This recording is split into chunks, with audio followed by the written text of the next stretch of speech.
পতাকা উত্তোলনের অর্থটা কি? আমি সিপিপি স্বেচ্ছাসেবকদের প্রশিক্ষণে পতাকা উত্তোলনের অর্থ জেনেছি এবং গ্রামের প্রত্যেক বাড়ি গিয়ে পতাকা উত্তোলনের অর্থ বুঝাইছি। আমি তো বাড়ি ছিলাম না।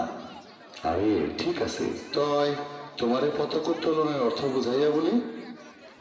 একটা পতাকা ওঠানোর মানে সমুদ্রে নিম্নচাপ সৃষ্টি হয়েছে, লোকজনকে সতর্ক থাকতে হবে এবং নিয়মিত রেডিও টিভিতে আবহাওয়ার বিশেষ সংবাদ শুনতে হবে।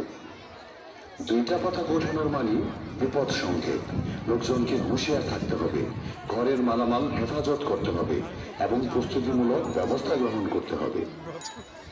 তিনটা পতাকা ওঠানোর মানে মহা বিপদ সংকেত, লোকজনকে সর্বোচ্চ প্রস্তুতিমূলক ব্যবস্থা গ্রহণ ও নিরাপদ স্থানে আশ্রয় গ্রহণ করতে হবে।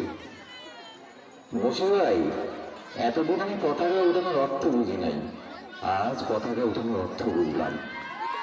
এখন আমি গ্রামের ব্যবহার লোকজনকে পতাকা উত্তোলনের অর্থ বুঝে যাবো। চেয়ারম্যান সাহেব। ওয়ালাইকুম আসসালাম। কামাল মিয়া, খবর কি?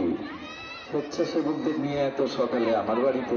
সমুদ্রে নিম্নচাপ সৃষ্টি হয়েছে, কক্সবাজার সমুদ্র বন্দরকে 4 নং স্থানীয় হুঁশিয়ারি সংকেত দিছে। আবহাওয়া বার্তা। দক্ষিণ পূর্ব বঙ্গোপসাগরে সৃষ্ট ঘূর্ণিঝড়টি হারিকেনের রূপ নিয়ে আজ সন্ধ্যা 7টায় কক্সবাজার সমুদ্র বন্দর থেকে 170 কিলোমিটার দক্ষিণ পূর্বে